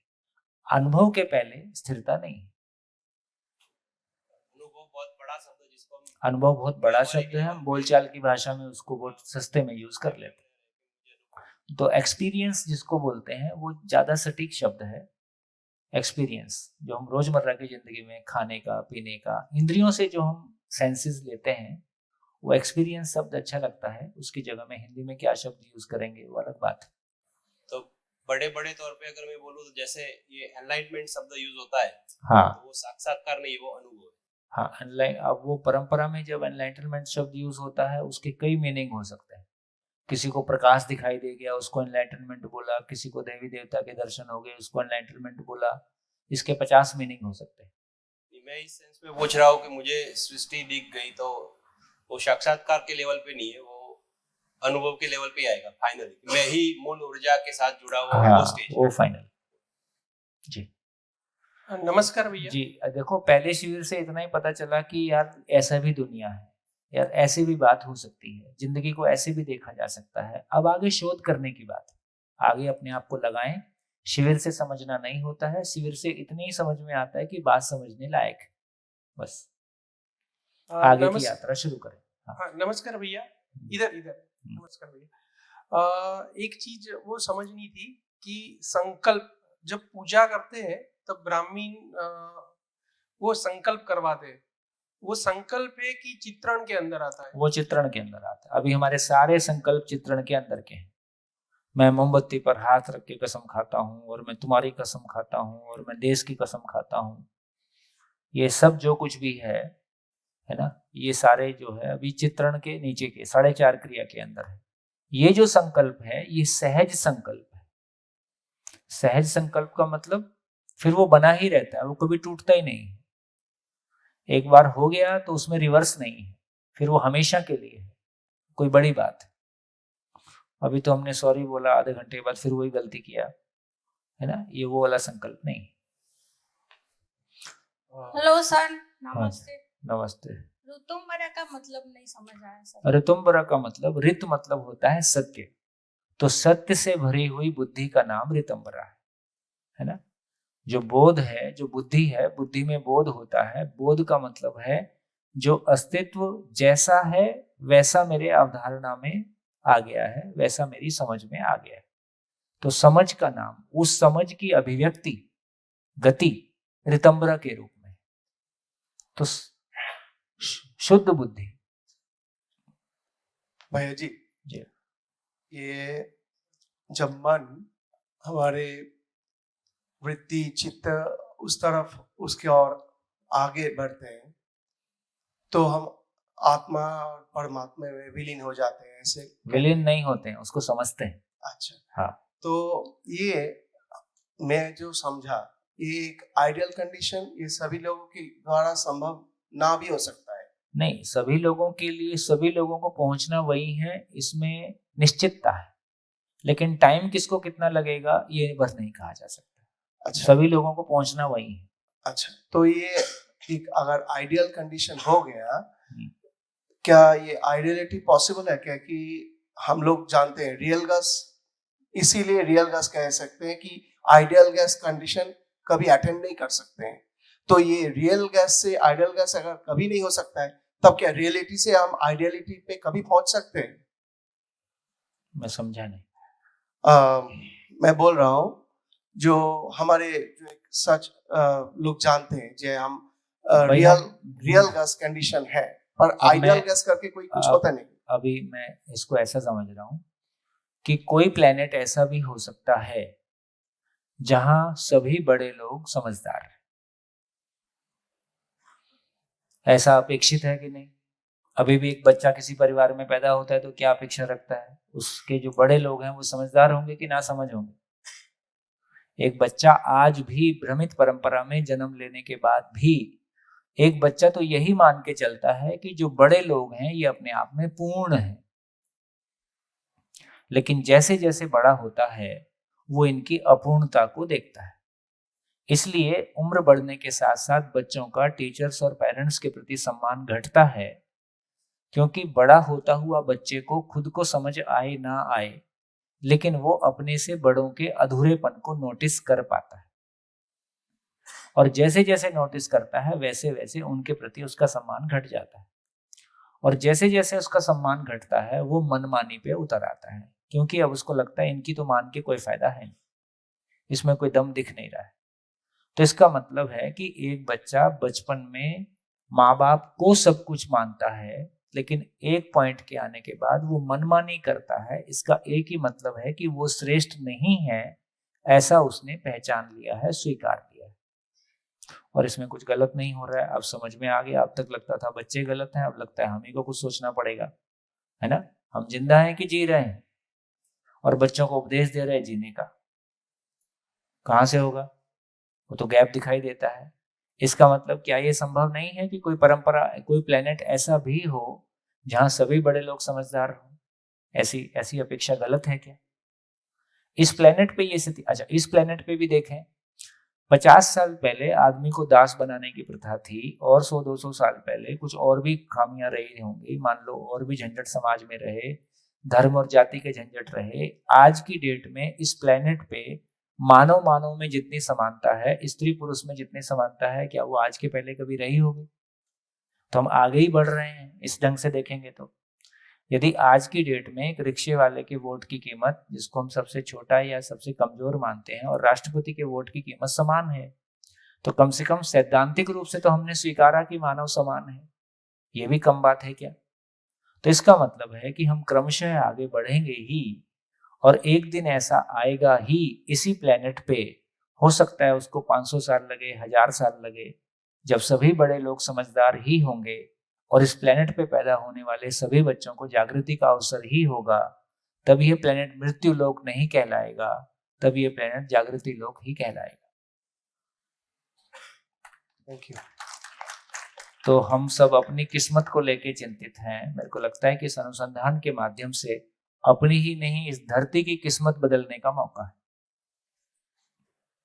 इस धरती की किस्मत लिखी जा सकती है ना। ये एक बड़ी घटना घट रही है ना। एक परिवार यदि पूरा शिविर में बैठ जाता है तो कम से कम उनके बीच में संवाद की एक जगह बन जाती है, जिंदा रहने और जीने को डिफरेंशिएट कर पाते हैं और अपने तन मन धन का नियोजन जीने की ओर ले जा पाते हैं। उससे परिवार में 1 साल के अंदर ही गुणात्मक परिवर्तन दिखने लगते हैं। अभी हम देखेंगे तो जैसे जैसे हम आगे बढ़ रहे हैं, परिवार के लोगों में दूरियां बढ़ रही हैं कि घट रही हैं? 2 ही घटनाएं घटेंगी। वक्त के आगे बढ़ने के साथ साथ या तो परिवार के लोगों में दूरियां बढ़ेंगी या दूरियां घटेंगी। अभी दूरियां बढ़ती हुई दिखाई देती हैं कि घटती हुई दिखाई देती हैं? बढ़ती हुई दिखाई देती हैं, और इस कदर बढ़ती हुई दिखाई देती हैं, जिनकी आज जॉइंट फैमिली है कल नहीं रहेगी, और जिनकी आज शादी है कल रहेगी कि नहीं रहेगी, आने वाली पीढ़ी शादी करेगी कि नहीं करेगी, है ना। और फाइनली हर व्यक्ति अकेला होगा, और हम एक परिवार विहीन समाज की ओर बढ़ रहे हैं। समाज विहीन, हम एक कंपनी और भीड़ की तरफ बढ़ रहे हैं, जहां केवल कंपनियां होंगी, सरकारें होंगी, और लोग होंगे, कमाएंगे, खाएंगे और भोगेंगे और भोग करेंगे और सो जाएंगे। परिवार नहीं होगा। तो इसका मतलब है अभी हम ऐसे भी परिवार देख रहे हैं जहां वक्त के साथ साथ एक परिवार के लोग एक दूसरे के नजदीक आ रहे हैं। तो रिवर्स प्रोसेस शुरू हो गया। परिवार के लोगों के बीच में दूरियां बढ़ने की जगह परिवार के लोगों के बीच में प्यार बढ़ना शुरू हो गया है। रिवर्स प्रोसेस शुरू हो गया है। ये एक पॉजिटिव बात है। और यदि ये बाई एजुकेशन डिलीवर होने लगेगा, और फिर से कह रहा हूं, ये सरकारी शिक्षा से काम नहीं चलेगा। अंततः बच्चे हमने आपने पैदा किए थे, ये किसी सरकार की या किसी कंपनी की जिम्मेदारी नहीं है। कम से कम प्री प्राइमरी मिडिल लेवल तक तो काफी एक्टिवली पेरेंट्स के इन्वॉल्वमेंट की आवश्यकता है, ताकि सही अर्थों में बच्चे को घर जैसा वातावरण ही विद्यालय में मिल सके। विद्यालय घर हो जाए और घर विद्यालय हो जाए तो शिक्षा सफल हो जाए। विसनगर में ये प्रयोग करके देखा जाए। एक घर में प्रयोग भी क्या है, एक घर को तो लोग आदर्श मान लेते हैं, भाई ये तो अलग टाइप के लोग हैं। छोटे प्रयोग मल्टीप्लाई नहीं होते, वो आदर्श बन जाते हैं। ये व्यक्ति आदर्श है, इसके जैसा कोई दूसरा नहीं हो सकता है। ये परिवार भी आदर्श है, ऐसे परिवार और नहीं हो सकते हैं। लेकिन जब एक छोटा शहर करवट लेने लगता है तो फिर सब कुछ हो सकता है। ये बड़ा विश्वास आता है। इसलिए हे विसनगर वालों, बड़ी अपॉर्चुनिटी है। मत चूको चौहान। सुने चौहान? सुने पृथ्वीराज चौहान? हाँ, तो मौका है, मत चूको चौहान, आगे बढ़ो। नमस्कार भैया। हाँ जी, कहा। मेरा एक क्वेश्चन था, कॉन्शियस एंड अनकॉन्शियस माइंड और short term and long term memory किस क्रिया में आना आएगा? देखो, short term memory, long term memory की जब हम बात करते हैं, ये बेसिकली ब्रेन के लेवल की बात हो रही है। तो ब्रेन में कोई चीजों को रिटेन कर पाना, है ना, वो ब्रेन के लेवल की घटना है। जीवन जिस चीज को महत्वपूर्ण मानता है उसको याद रखता है। जीवन का एक ही धंधा है, उसमें कुछ खराब तो होता नहीं। अब वो जिस चीज को महत्वपूर्ण मानता है उसको याद रखेगा, बाकी भूल जाएगा। बस इतनी बात। हाँ जी, चलिए आगे चलते हैं। तो मैं सोचता हूँ कि आपके प्रश्नों में जीवन क्रिया को लेकर जितनी बात होनी थी रिपीट हो गई, तो मैं मेरी तरफ से नहीं करता हूँ और हम आगे की यात्रा को शुरू करते हैं। बोर्ड साफ करते हैं। जब तक बोर्ड साफ होता है और कुछ आपके मन में आ रहा हो। खैर, सबके लिए जोरदार ताली। खूब बढ़िया रहा ये शिविर, खूब अच्छा रहा, खूब धैर्य से चले, आराम से चले, है ना। हेलो सर, ये जीवन क्रिया एक बार उदाहरण के साथ बोला था। आप इतनी सारा सबने पूछ लिया, उस बीच में हो तो गया सब। फिर भी एक बार उदाहरण के साथ में हो जाए तो। देखो, अब ऐसा है कि एक तो आप ये कर लो कि जितने YouTube में शिविर हैं उसमें से जीवन क्रिया आप निकाल लो। जीवन क्रिया बोलोगे अध्ययन बिंदु शिविर में, तो मेरे को लगता है कि थोड़ा सा किसी जीवन क्रिया जहां अध्ययन बिंदु शिविरों में विस्तार से हुआ है उसको एक सबको पोस्ट कर दो। इस ग्रुप, ये तो व्हाट्सएप ग्रुप आपका ही है, तो इस ग्रुप को आगे ले जाने की जिम्मेदारी आपकी। तो कब क्या भेजना है और कैसे आपस में कनेक्टेड रहना है और कैसे कुछ आगे का मैटर। देखो, इतनी बात समझ में आ गई कि कितने लोगों को लग रहा है कि अब मामला समझने लायक। मैं फिर से कह रहा हूं कि आप ये अपेक्षा ना करें कि शिविर से समझ में आ जाए। शिविर से ये समझ में आता है कि ये बात समझने लायक है।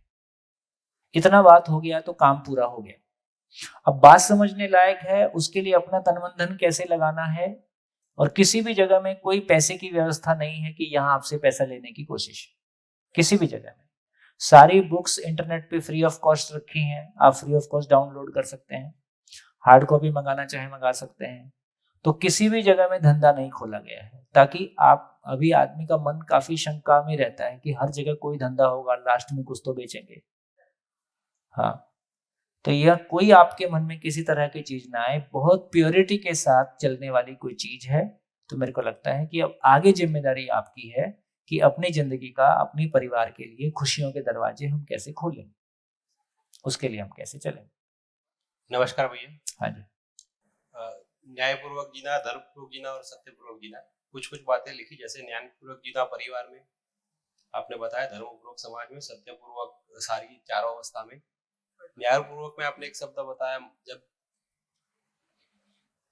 जब मैं न्यायपूर्वक जी लेता हूँ तो वो मानव पद है, जब मैं धर्मपूर्वक जी लेता हूँ तो देव मानव आता है, और जब मैं सत्यपूर्वक जी लेता हूँ तो दिव्य मानव आता है। ऐसा ही कुछ कहा गया। अब ये न्यायपूर्वक, धर्मपूर्वक, सत्यपूर्वक बहुत चर्चा हो गई।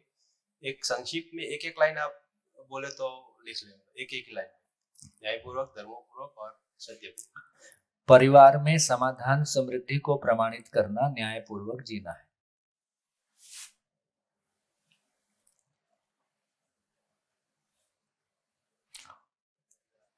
परिवार में समाधान समृद्धि को प्रमाणित करना न्यायपूर्वक जीना है। समाज में अभयता को प्रमाणित करना धर्मपूर्वक जीना है।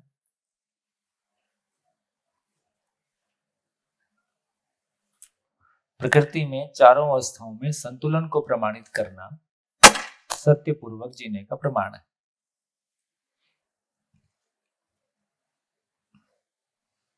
एक और प्रश्न है, इसका उत्तर कई लोगों द्वारा ढूंढने की कोशिश की, लेकिन जो उत्तर चाहना था वो नहीं मिल पाया, कि शिविर के शुरुआत से ही उत्सुकता बनी हुई है कुछ सीखने की, क्योंकि निरंतर सुख की बात हो रही है।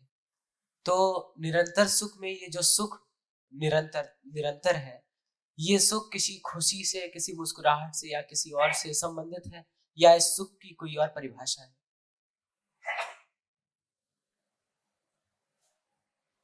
मैं सोचता हूँ पर्याप्त बात हुई है, जिसमें हम ये कह रहे हैं कि सुख क्या है। मूल ऊर्जा ईश्वर अनुभव काल में आनंद के रूप में, विचार काल में समाधान बराबर सुख के रूप में, आचरण काल में न्याय बराबर उभय तृप्ति के रूप में, और व्यवसाय काल में नियम बराबर समृद्धि के रूप में प्राप्त है। हमारी सारी खुशियां, सारा सुख हमको भौतिक वस्तु का अभाव न रहे और भौतिक वस्तु के अभाव की मानसिकता भी न रहे, संबंधों में तृप्ति रहे, विचार में हमेशा समाधान बना रहे, सुख बना रहे और अपने भीतर आनंद की स्थिति बनी रहे। सुख, शांति, संतोष, आनंद, इन सबको मिला के एक शब्द में कहा तो ये निरंतर सुख है। इससे ज्यादा आदमी का फैलाव होता नहीं। ये खुशी मुस्कुराहट के रूप में व्यक्त होगी, हंसी के रूप में व्यक्त होगी, है ना, सब तरफ से व्यक्त होगी। हाँ जी। हेलो हेलो बोल। सर, हाँ, नमस्कार। हाँ। आपने पहले दिन ही बोला था कि यहाँ कोई भी चीज जो समझाई जाती है उसे मानना जरूरी नहीं है, ठीक है। तो आपने बोला कि एक जीवन एक शरीर को त्याग कर दूसरे जीवन में जाता है, मतलब कि पुनर्जन्म होता है। तो आपको या मुझे या किसी भी संसार के किसी भी इंसान को कैसे पता कि पुनर्जन्म हो सकता है? ठीक बात है, इसलिए मानना नहीं है, इस पे शोध करना है। हाँ, शोध करना है। तो आपने तो कहा कि एक जीवन दूसरे शरीर में जा सकता है। मैंने शोध कर लिया है, आप शोध करो। शोध पर तो साबित हो सकती, प्रूफ, उसका प्रूफ ऐसा है कि देखो, अपने में ही एक तो लॉजिकल बैकग्राउंड ये बनता है कि जब हम अपने में ही अध्ययन करते हैं तो जीवन है ये किसको समझ में आएगा? ये मरने के बाद समझ में आएगा कि अभी समझ में आएगा? वो तो अभी समझ में आएगा। और शरीर भौतिक रासायनिक है, ये भी समझ में आएगा। तो सशरीर ही मानव के रूप में अपनी ये क्लैरिटी बन जाती है कि मैं अलग हूं, शरीर अलग है। जैसे हम अपने शरीर के कोई भी हिस्से को फील करें, बिना हाथ लगाए फील कर सकते हैं कि नहीं? हाँ। कर सकते हैं। ये पैर का अंगूठा है, ये हाथ की उंगली है, ये मेरी नाक है। उसी तरह से जैसे जैसे हमारी जीवन को लेके क्लैरिटी बनती है, वैसे वैसे जीवन भी हमको वैसे ही फील होता है, पता चलता है जैसे हमको शरीर का एहसास होता है। शरीर मेल है कि फीमेल है, ये किसको पता चला? मुझको पता चलता है। शरीर बीमार है कि स्वस्थ है, ये किसको पता चला? मुझको पता चला। ठीक है। तो पेट में दर्द हो रहा है, ये किसको पता चलता है? मुझको पता चलता है। तो मैं हूं, ये किसको पता चलता है? मुझको पता चलता है। और मुझको ये समझ में आता है कि ये मरने वाली चीज नहीं है, शरीर मरने वाली चीज है। और ये मरने वाली चीज नहीं है, और इसकी यात्रा, ये अपने सुख की निरंतरता को पाने के लिए ये अपनी यात्रा करेगा ही। एक शरीर की निश्चित आयु है, और यदि इसको अपनी यात्रा पूरी करनी है तो बार बार शरीर चलाना है, बस इतनी सी बात। फिर भी आप इसको क्वेश्चन बना के रखिए, इस पे शोध करिए। आपको मानने के लिए नहीं कहा जा रहा, शोध करना। वही तो कह रहा हूँ, शिविर से इतना ही समझ में आया कि बात समझने लायक है। अब समझना आपकी जिम्मेदारी है। मेरा समझना आपका समझना नहीं होगा। मेरा समझना आपके लिए सूचना हो सकता है। उस सूचना पे शोध करना, उस सूचना को आगे एक्सप्लोर करना, यही आपका काम है। सच्चाई होगी, कोई एक ही सच्चाई होगी, नहीं दोबारा होता होगा वो मिल जाएगा, होता होगा तो वो मिल जाएगा। आगे बढ़ो।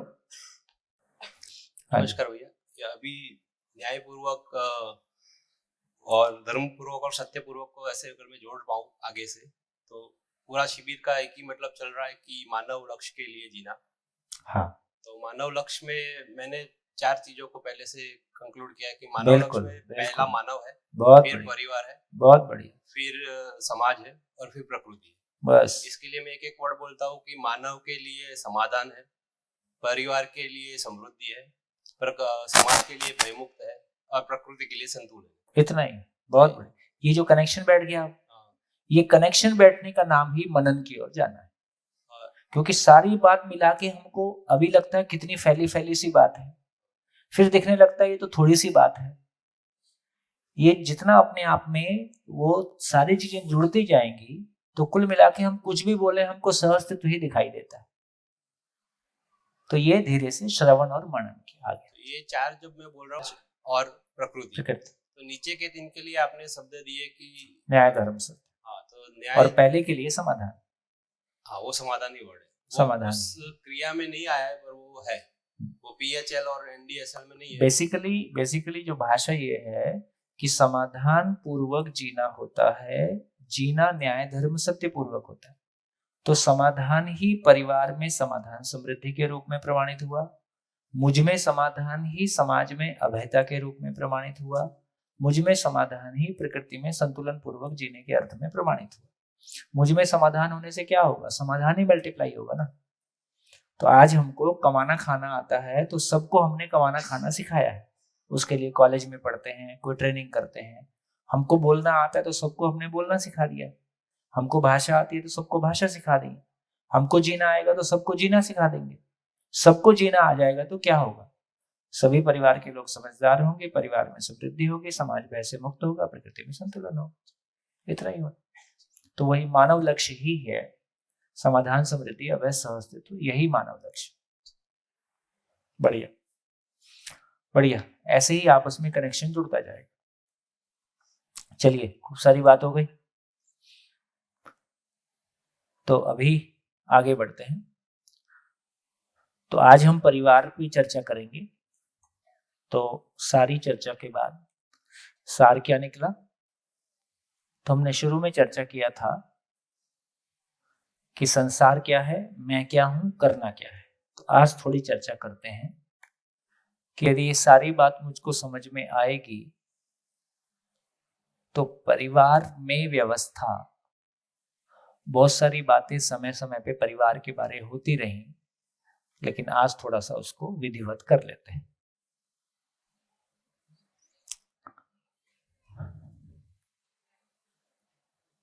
देखिए, अब बात ये आती है कि परिवार की आवश्यकता क्यों है ना? तो परिवार का लक्ष्य क्या है? उस लक्ष्य के अर्थ में परिवार में संबंध का स्वरूप क्या होगा, और उस लक्ष्य, उस संबंध के साथ परिवार का भौतिक स्वरूप क्या होगा।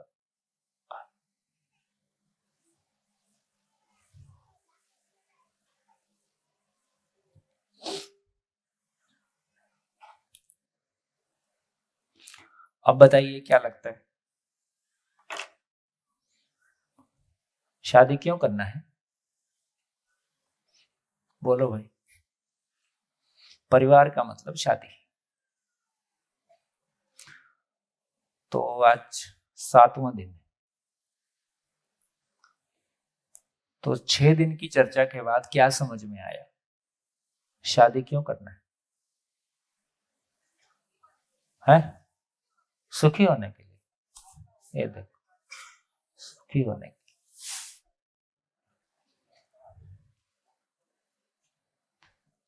हेलो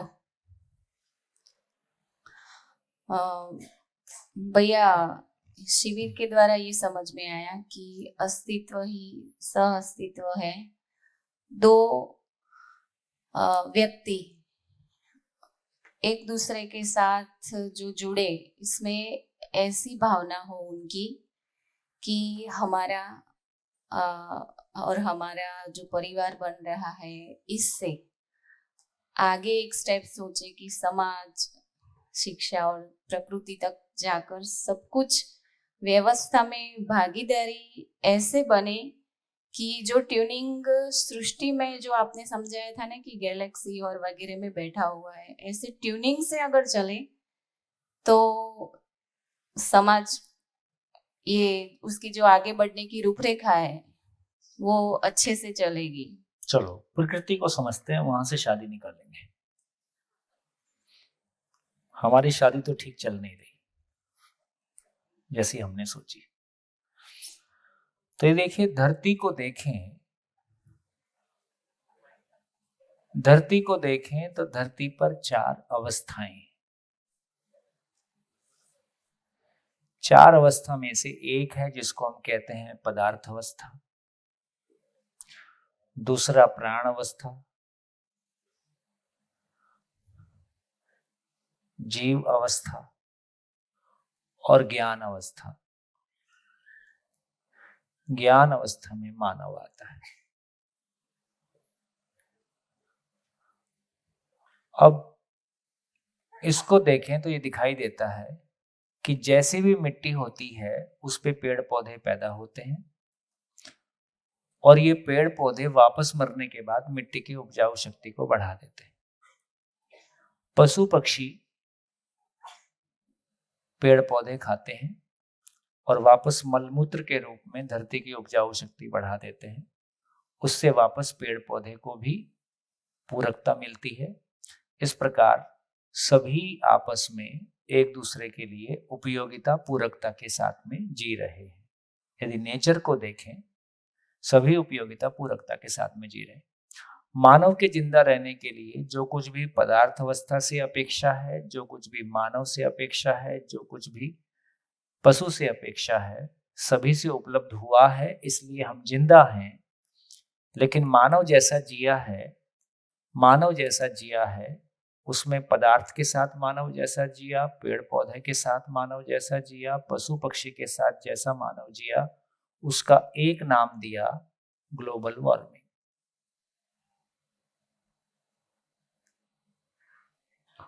और थोड़ी सी आगे की बात भी पूरी कर लें। मानव है तो किसी परिवार में ही पैदा होता है, आजकल तो परिवार के बाहर भी होता है। परिवारों के समूह का नाम समाज है। इस पूरी धरती पे समाज ठीक से चले इसलिए कुछ मानवकृत व्यवस्थाएं बनाई हैं।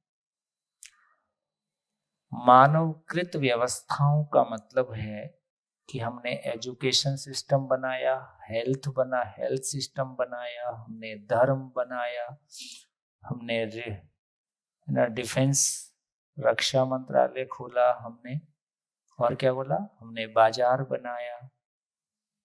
ऐसा हमने कुछ कुछ सिस्टम बनाए, पुलिस बनाया, न्यायालय बनाया, ऐसा कुछ कुछ सिस्टम बनाया। ये सब ठीक से चले ऐसे हमने अपेक्षा की है। लेकिन जैसे जैसे बच्चा बड़ा होता है, माँ बाप को लग रहा है बिगड़ रहा है, बच्चा लग रहा है मनमानी कर रहा है।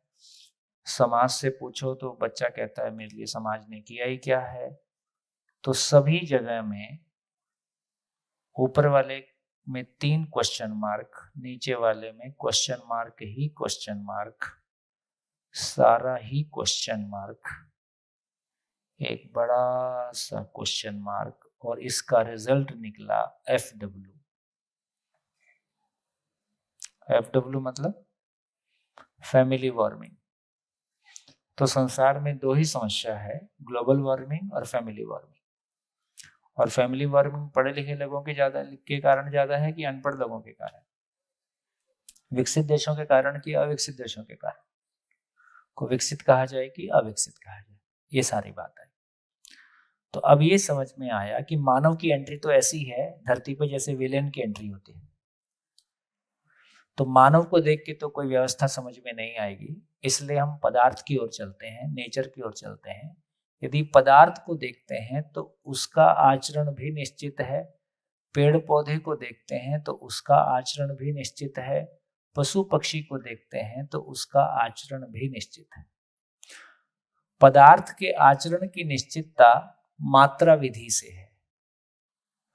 परमाणु ही मूल मात्रा है। एक परमाणु का जो इलेक्ट्रॉनिक कॉन्फ़िगरेशन है वो कभी बदलता नहीं है, इसलिए उसका आचरण भी बदलता नहीं है। तो पदार्थ के बारे में कहा कि वो मात्रा विधि से उसके आचरण की निश्चितता है। पेड़ पौधे में बीज विधि से आचरण की निश्चितता है, पशु पक्षी में वंश विधि से आचरण की निश्चितता है। अब मानव की बात करें तो मानव का आचरण, मानव के अलावा सभी इकाइयों को देखते हैं तो आकार को देख के हम आचरण को पहचान लेते हैं। शेर होगा तो क्या करेगा, बकरी होगा तो क्या करेगा, सांप होगा तो क्या करेगा, बिच्छू होगा तो क्या करेगा। मानव के आकार को देख के तो हम पहचान लेते हैं कि मानव है, लेकिन आचरण किसका होगा? वो शेर का भी हो सकता है और बिच्छू का भी हो सकता है और हाथी का भी हो सकता है। तो इसका मतलब है मानव वंश विधि से मानव के आचरण की निश्चितता नहीं है। तो मानव की बात करेंगे तो मानव में 2 चीजें हैं, एक चीज शरीर है और एक चीज जीवन है। अब ये समझ में आया कि शरीर वंश विधि से होता है, हमारा शरीर वंश विधि से होता है, इसलिए मानव में, मानव शरीर से मानव ही पैदा होता है। लेकिन जीवन वंश विधि से नहीं होता है, इसलिए संत का बेटा डाकू, डाकू का बेटा संत हो ही सकता है।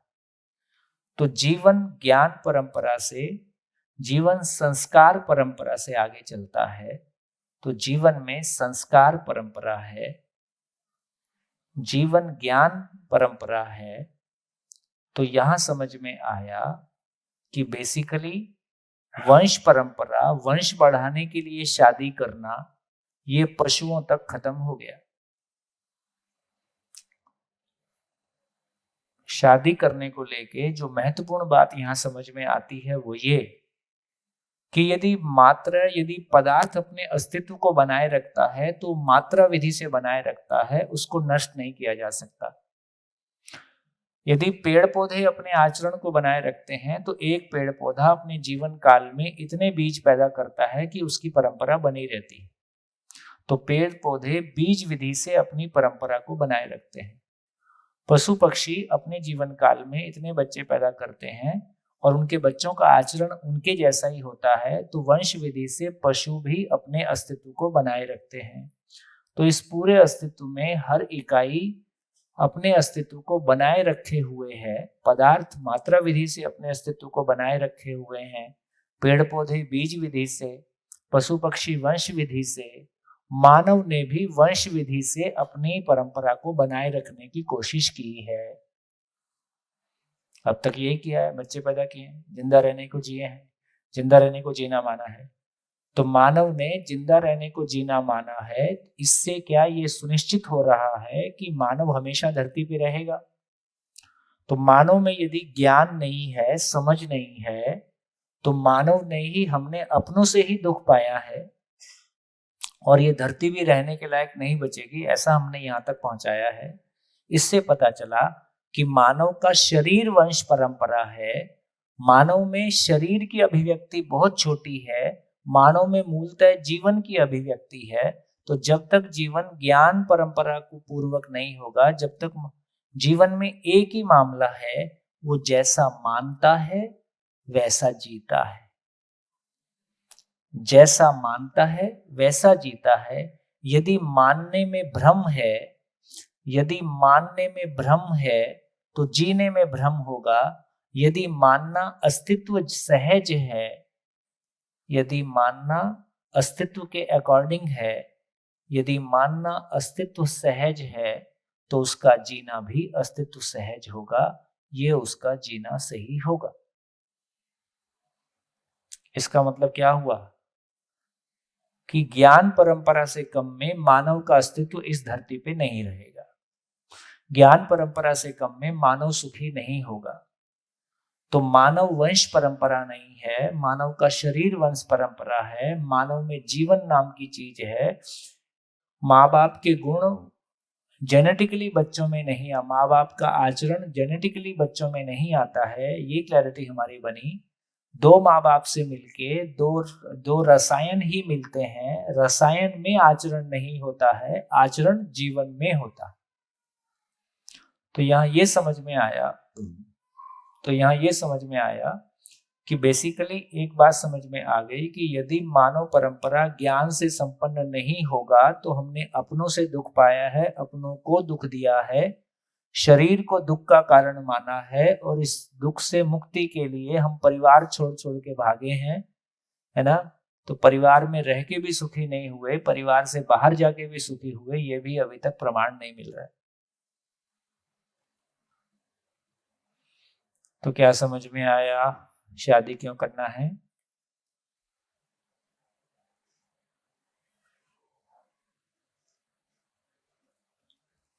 शादी क्यों करना है? इतनी लंबी कहानी सुनाई आपको,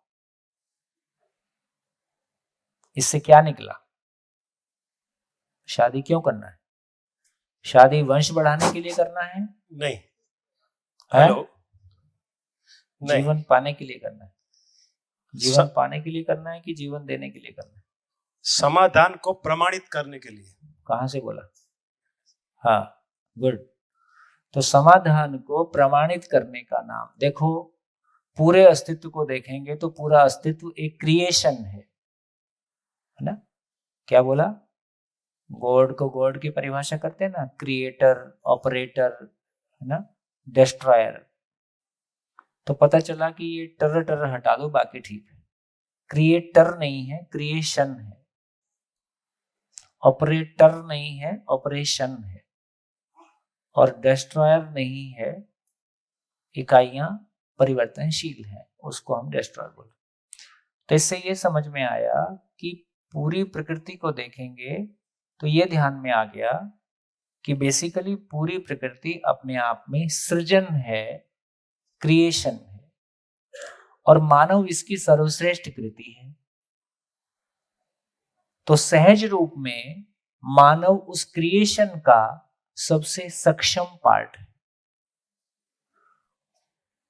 धरती पे क्या उगता है? पेड़ पौधे उगते हैं, है ना। तो धरती पे पेड़ पौधे उगते हैं तो उसको खा के पशु पक्षी जिंदा रहते हैं। और बेसिकली मानव से क्या उगेगा? मानव पे कौन सा फल लगता है? पेड़ पौधे पे खाने का फ्रूट लगता है। मानव पे कौन सा फ्रूट लगता है? मानव पे ज्ञान रूपी फल लगता है। तो अध्ययन काल का मतलब, हमारे स्टूडेंट होने का मतलब है, हमारे छात्र काल का मतलब है कि हम पे ज्ञान रूपी फल आ जाए। ज्ञान रूपी फल आ गया तो हमारा अध्ययन करना सफल हुआ। तो 20 साल की एज में ज्ञान रूपी फल आ जाए तो एक आदमी 20 साल की, 25 साल की एज में ज्ञान से संपन्न हुआ तो उस ज्ञान का प्रमाण क्या होगा? तो एक मूर्ति बना के आदमी कितना खुश होता है, एक डिजाइन बना के इतना खुश होता है। डिजाइन जो है किसी भी एरिया में सबसे कोर काम माना जाता है डिजाइन। तो चाहे इलेक्ट्रॉनिक्स में डिजाइन की बात करें, कि इलेक्ट्रॉनिक्स में इलेक्ट्रिकल में डिजाइन की बात करें, कि सिविल इंजीनियरिंग में डिजाइन की बात करें, किसी भी एरिया में डिजाइन जो है कोर पार्ट माना जाता है। तो इसका मतलब है यदि मानव को देखेंगे तो मानव में ज्ञान है तो वो क्या डिजाइन करेगा? हम एक मूर्ति बना के खुश होते हैं, एक पेंटिंग बना के खुश होते हैं, घर का नक्शा बना के खुश होते हैं। आदमी को क्या अवसर है? मानव एक साक्षात जिंदगी बनाएगा और साक्षात का जिंदगियां मल्टीप्लाई करेगा। ये अपॉर्चुनिटी केवल मानव को। और जिंदगी मल्टीप्लाई करने का क्या मतलब है? जिंदगी मल्टीप्लाई किस में करेगा? दीवार में तो नहीं करेगा, बच्चे में ही करेगा। और कौन बच्चा आपके लिए 24 घंटे उपलब्ध होगा जिसको आप लगातार कार्विंग करते हो, है ना। एक पत्थर को रख के लगातार कार्विंग करते हैं और उसमें एक बढ़िया मूर्ति निकल आती है। एक बच्चा माँ बाप से पैदा होता है, उसमें 18 साल 20 साल हम कार्विंग करते हैं, 20 साल उसको गढ़ते हैं, तो एक मानव प्रकट होता है। ये मानव प्रकट करने का नाम विवाह।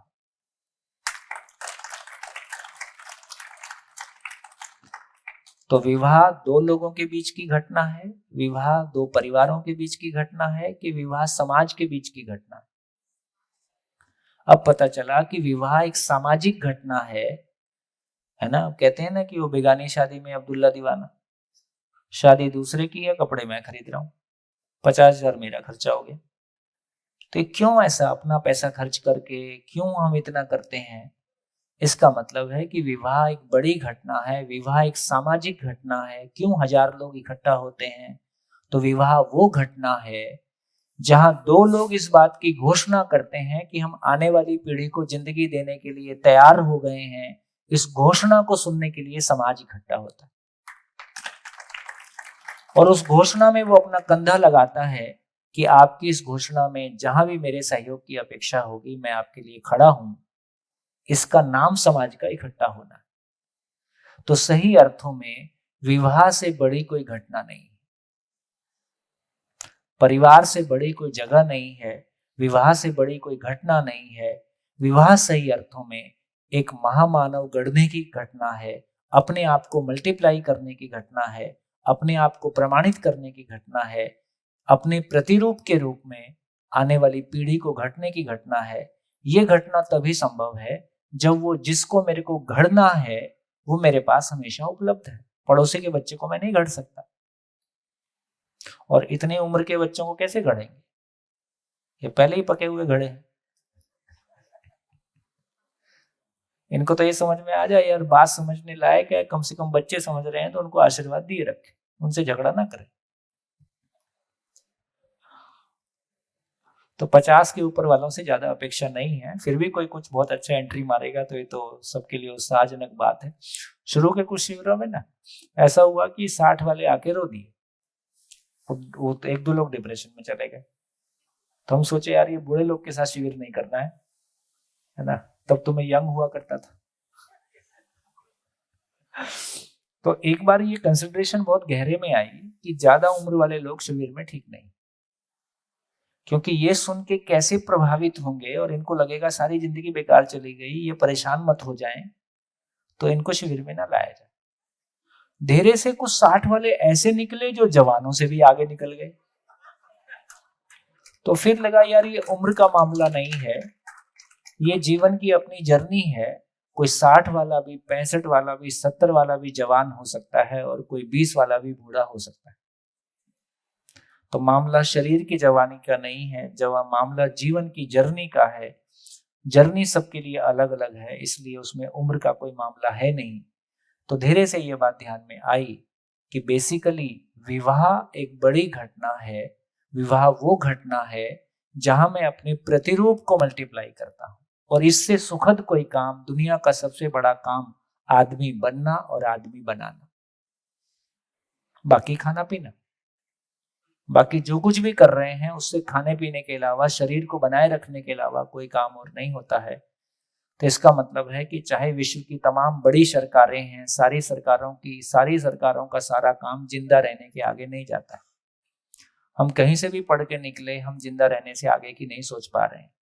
तो इसका मतलब ये निकला कि परिवार को भी वैल्यू, अभी तक परिवार को हमने क्या माना, शादी क्यों करना है। हमने शादी कभी फिजिकल रिलेशन के लिए एक जगह मानी, कभी हमने शादी है ना वंश परंपरा के लिए माना, कभी हमने लगा कि घर में बहू आ जाएगी तो रोटी मिल जाएगी माना। तो ये सारे हमारे आधार वक्त के साथ साथ गिर गए। अभी रोटी बनाना है तो 1,500 में, 4,000 में, 5,000 में एक बाई मिल जाएगी, आपके घर का खाना बना देगी। तो इसके लिए आपको बहू लाने की जरूरत नहीं है ना। आपको लगता है कि नहीं वंश परंपरा के बच्चे पैदा करने के, उसके लिए भी शादी करने की जरूरत नहीं है, IVF है, आप जैसा चाहो। आजकल तो कस्टमाइज बेबी मिलता है। आप जाके डॉक्टर को बताओ कि हमको आंखें ऐसी चाहिए, हाइट 6 फुट का, कलर ऐसा, और अपनी कंट्री के लोग तो वैसे दिखते नहीं हैं, तो हम किसी दूसरी कंट्री के लोग जहां उनके शरीर ऐसे दिखाई देते हैं उनका सीमेन उठा के ले आएंगे। पति पत्नी की सहमति से लोग दूसरों के सीमेन भी आज यूज कर रहे हैं। यहां तक हम पहुंच गए क्योंकि हमको तो अच्छा दिखने वाला चाहिए, और अच्छा दिखने के मापदंड सबके अलग अलग हो सकते हैं। हम यहाँ तक प्रैक्टिकली पहुंच गए हैं, इसको हम प्रैक्टिकली कर रहे हैं। लेकिन अब समझ में आया कि अच्छा दिखना तो आचरण से ही होता है। ये समझ में आएगा तो हमको ये तमाम धंधे करने की आवश्यकता नहीं होगी। तो हर एक परिवार में हर माँ बाप सही अर्थों में जिंदगी घड़ेगा, और जब ये लक्ष्य हमारा होगा, ऐसा हमारा लक्ष्य होगा, तो पूरे परिवार का आचरण कैसा होगा और वो पूरे परिवार में कैसे जिएंगे, सब मिलके। जैसे रोज हम अपने परिवार में सुविधाएं अच्छी रहें इसके लिए मेहनत करते हैं, तो सारा परिवार भी मिलके इस बात के लिए भी मेहनत करेगा कि हमारे परिवार में सभी का आचरण भी अच्छा हो। इसके लिए क्या करें, क्या लगता है? सुविधा अच्छा होने से काम चलेगा कि आचरण भी ठीक हो? आचरण भी ठीक हो, सुविधाएं भी ठीक हो, है ना। और सुविधाएं ठीक हो गई हैं ये कौन पहचानेगा? जब तक हम जिंदा रहने के धरातल पर हैं तब तक तो हमारी सुविधाएं पड़ोसी को देख के ठीक हो रही होती हैं, और पड़ोसी बदलता रहता है तो हमेशा सुविधा कम ही लगती है, तो सुविधा कभी नहीं ठीक होगी। तो हम समझदारी पूर्वक पहचानते हैं कि हाँ इतनी सुविधा परिवार पर्याप्त है, इससे ज्यादा सुविधा होगी तो वो मेरे से सेवा करवाएगी, मेरी सेवा नहीं करेगी। तो हम हर चीज की हैसियत को पहचानेंगे। तो क्या समझ में आया सर? हाँ हाँ हाँ बेटा। मेरा नाम दिव्य है, मैं 3rd में पढ़ता हूँ। हाँ, मल्टीप्लाई क्या होता है? मल्टीप्लाई क्या होता है? कोई जोड़ते जाना मल्टीप्लिकेशन है, माइनस करना डिवाइड करना है। मैथमेटिक्स का मतलब इतना ही होता है, जोड़ना और डिवाइड करना। जोड़ना और घटाना, इसका नाम मैथमेटिक्स है। जब जोड़ने की गति बढ़ा देते हैं इसका नाम मल्टीप्लिकेशन है ना। तो जोड़ना घटाना इसका नाम मैथमेटिक्स है। ठीक है। हाँ जी। भैया जेनेटिक मीन्स अपने परिवार में जनरेशन जो आता है आगे आगे बढ़ती है, उसमें जो अपने जनरेशन में जो क्या बोलते हैं उसको, संस्कार बोलते हैं, क्या इसकी इफेक्ट होती है वन बाय वन? बिल्कुल बिल्कुल। देखो अभी परिवार में हम सब गांव से निकल के आए, हमको केवल खेती करना आता था। हमने शहर में आके नए स्किल सीखे, पढ़ाई किया, नौकरी किया, बिजनेस किया, तो हम आगे बढ़ रहे हैं कि नहीं बढ़ रहे? तो भौतिक रूप में हम आगे बढ़े। यदि हम भौतिक रूप में स्किल पॉइंट ऑफ व्यू से आगे बढ़ सकते हैं तो हम ज्ञान पॉइंट ऑफ व्यू से भी आगे लगातार बढ़ सकते हैं। तो इसलिए मैंने कहा कि एक परिवार में हमारी स्किल्स बेहतर हों, हुनर बेहतर हों, कौशल बेहतर हों, इसके लिए हमने कुछ काम किया ही है। इसके साथ साथ अब आचरण भी बेहतर हो, इसके लिए हम परिवार में क्या करेंगे, समाज में क्या करेंगे, तो शरीर की आवश्यकता की पूर्ति भी हो और जीवन तृप्ति की व्यवस्था भी हो, दोनों को संतुलित रूप से करेंगे तो हम आराम में रहेंगे। इतना ही काम करना है,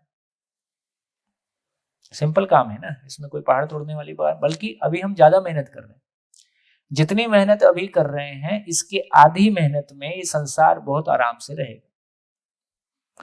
तो ज्यादा मेहनत करने की आवश्यकता नहीं है, समझदारी पूर्वक जीने की आवश्यकता है।